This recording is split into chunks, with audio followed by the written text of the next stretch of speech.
Hello, everybody. I'm so excited I get to try what we've learned. Okay, and we're going to compare and contrast probabilities. And all that means is we're going to do more than one problem and then look at them both and decide which one is better or worse or whatever. That's what it means. Okay, so let's go here. Ducks. I love ducks. Okay, we have 8 ducks up there. Do you see that?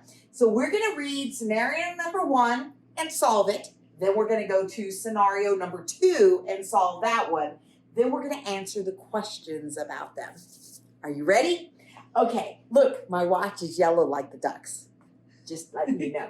Okay, the numbered ducks above are used in a circus game where players randomly select a duck in hopes of winning a prize. I love prizes, so I like this already. Now, it says, what is the probability that a player will randomly select duck number 4, then put it back, then randomly select duck number 7? All right, so we're putting things back. So we'll have the same number each time, won't we? That's a hint. We're doing 2 things, so we're going to have fraction bar and multiplied by another fraction. So let's figure out our first fraction. We want to know what the probability of randomly selecting duck number 4. Well, if you look, there's only one number 4 out of 8 yellow ducks, correct? Then they put that ducky back, so there's still 8 ducks. But this time we're looking for number 7. Well, guess what? There's only 1 7. So we're going to multiply that. 1 times 1 is 1, and 8 times 8 is 64. Isn't it? Yes. That's a very good. All righty, so we have 1 out of 64 chances that that's going to happen. Okay? So now let's look at scenario number 2. It says, the numbered ducks above are used in a circus game where players randomly select a duck in hopes of winning a prize. Here we go again, another chance at a prize. What is the probability that a player will randomly select duck number 4, so we're going to need a line here, not return it, oh no, then select duck number 7. Something happened here. They took duck number 4 and they hit it and they didn't put it back. And then they tried to get duck number 7. So if they're going to pick, there's 1 chance they're going to find duck number 4 out of 8. But then if they keep duck number 4 in their pocket, that means there's only 7 ducks left. And they want to try to find duck number 7 and there's only 1 of those in there. Interesting. It's a little different. So 1 times 1 is 1, and 8 times 7 is 56, isn't it? Oh boy, I did multiplication twice. That's pretty impressive for me. But anyway, so now let's look at our questions. Neither of our answers will simplify, so let's go from there.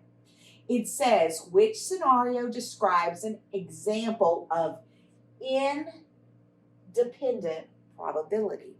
If you remember back, independent probability is when things don't change.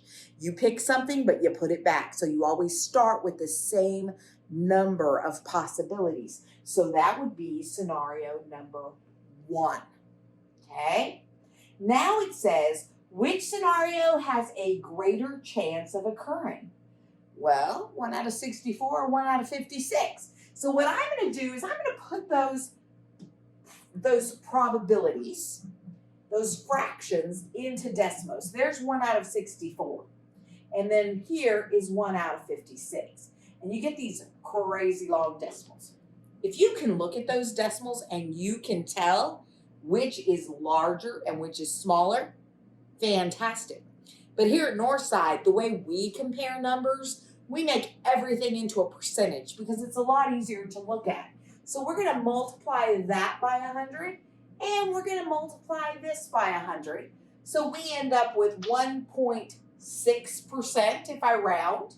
and 1.8% if I round. So this one is definitely has the larger chance of occurring. Okay?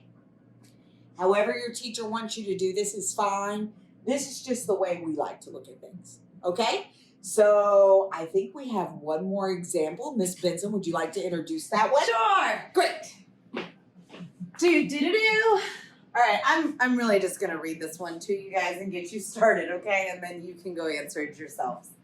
All right, this is basically the same problem twice, but I'll give you the variations of it.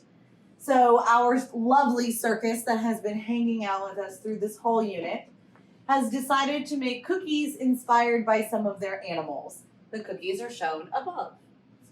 This first one wants to know what is the probability of randomly choosing a lion cookie, there are two of those, eating it, and then choosing an elephant, and there's one elephant right there. And the second one wants to know what's the chance of choosing a lion cookie, but putting it back because it's too scary, and then choosing an elephant cookie. All right, so you're gonna do the same thing that Ms. Voss just did. You're gonna answer each question. This time you're gonna say which one is dependent and then which one has a greater chance of occurring. And we will compare answers in just a minute.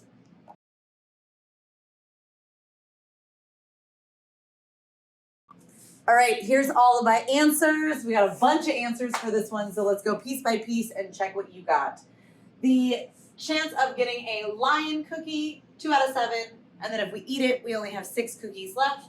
So getting an elephant is only 1 out of 6. When you multiply and simplify, you end up with 1/21. But if I choose a lion cookie and I put it back, and then I choose an elephant cookie, that means I still have 7 cookies to choose from. So that probability is 2/49. I can answer part A just from reading the questions.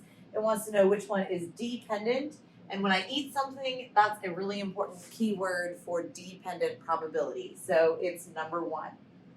But to figure out which one has a greater chance of happening, I have to put my 2 answers into Desmos. And then you can either compare them as decimals or you can multiply by 100 and make them into percents. So the chance that the first one will happen is 4.8%. And the chance of the second one happening is 4.1%, which means that number 1 has the greater chance of occurring. And that is everything we have to teach you about probability. So if you still have any questions, then just reach out to your classroom teacher. And that's the last instructional video that we have for you. We love you. It's been great having fun with you all year. Bye.